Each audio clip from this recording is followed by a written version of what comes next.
How can you detox if your kidneys are not working? So, really honestly, what we need to talk about is what that word detox really means.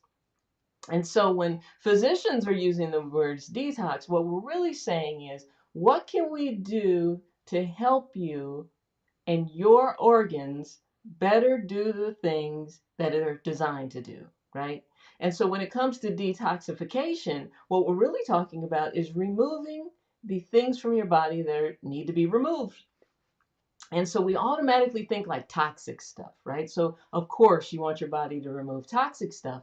But one thing we don't think about when we don't talk about when we're talking about detox is the fact that we also have to remove the good stuff from our bodies, right? Because even when your body makes testosterone or estrogen or norepinephrine, so all of these different hormones or neurohormones, our body has to break them down and remove them comfortably from the body. And sometimes that's ultimately how people can end up with certain cancers or other issues, is because somewhere in that breakdown process of detoxification, somehow or another that stuff gets stuck. So maybe you broke it down partially, but the body gets stuck and can't remove the rest of it, right? And so the way that we remove toxins from our body, whether they are endogenous things like being made within the body, or they're exogenous things, meaning something that came from outside the body inside that now we need to get rid of.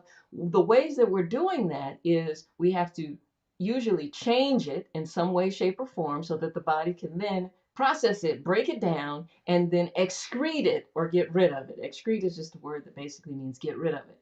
And then, so how are we getting rid of it ultimately in the end? We're peeing it out. We're breathing it out through respiration. We're peeing it out, right? We're pooping it out, and we're sweating it out. So those are ultimately the four different ways that we are removing toxins from our body, which is the detoxification process. And so I've simplified it, but along the space, there's so many different ways that that happens. So when we talk about detoxification, or we're doing a detox, and this is in the physician space, right? What we're really saying is, how can we better improve your body's ability to poop it out, pee it out, sweat it out, breathe it out, and maybe in some instances spit it out, right? So that's why you see people using the far infrared or near infrared saunas, right? Because they're using the skin pores to kind of sweat and detox some of that stuff out. That's why ancient cultures use sweat lodges and this heat to pull it out of the body. That's what it means when we say sweat it out. You got a virus, you got the flu, put the covers on top of you and sweat it out. That's why ultimately any form of detox makes you poop, right? Makes you have running back and forth to the bathroom because we're trying to poop it out, right? That's why we say drink more water so you can pee it out. So all of that being said, when we're talking about detoxification, we're talking about how can we better make your body's detoxification process move smoothly. And so for me, if I'm ever putting anyone on a medical detox, a big part of it is diet. We're changing some things and removing some things from their diet. We're increasing the amount of filtered water that they're doing. We are adding in sauna, far infrared or near infrared sauna, depending on what that is. We might also give some form of vitamins, but and supplements. But one thing that we're doing is we are encouraging the digestive process. We're even putting you on digestive enzymes so that you take digestive enzymes right before you eat to kind of help your body better digest and process food so that we can get better poop at the end.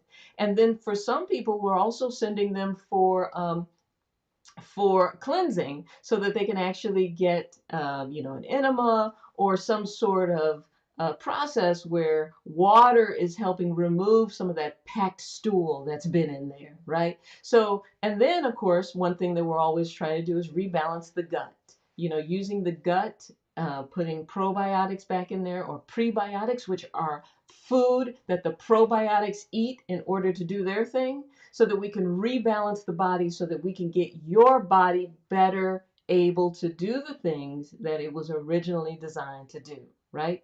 And so much of that too, in that detoxification process, now particularly for me, I even advocate that we are doing things like boosting nitric oxide levels, because we're starting to 100% realize how important that is. Now, depending on what doctor or coach you're seeing to help you with the detox, sometimes too, we're ordering a barrage of labs that are looking at your cells and your body's ability to process certain things. We're looking at vitamin D levels, we're looking at magnesium, we're looking at all of these different parameters to see how can we better support your body's ability to detox. And I will be the first to say everybody's detox should be a little different. Nobody is a blanket slate. Everybody is not the same.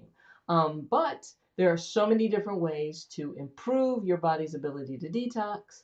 But in order to really do that, you got to cut a lot of things out, right? You got to cut the alcohol out. You got to cut the processed food out. You've got to cut out, contaminated water, and you got to really try to drink fresh water. You got to cut back on the sugar. Usually too, when we're going through a detox, we have you cut out soy. We also have you cut out dairy products, sugar, and sometimes even nut products for certain individuals. So you do all that, you cut and remove things that could be causing a problem, and then you focus on the basics. You're on a really bland diet for a little bit of time, sometimes 2 to 4 to even 6 weeks. And the diet doesn't have to be bland, but it's cutting out a lot of the stuff. Like we cut out paprika, right? You're like, whoa, paprika. Yeah, we cut out paprika. We cut out like we cut out coffee for some people, and then we have those of us who can't cut out coffee to make sure they're doing organic coffee, because believe it or not, coffee sometimes has a lot of mold and fungus in the coffee.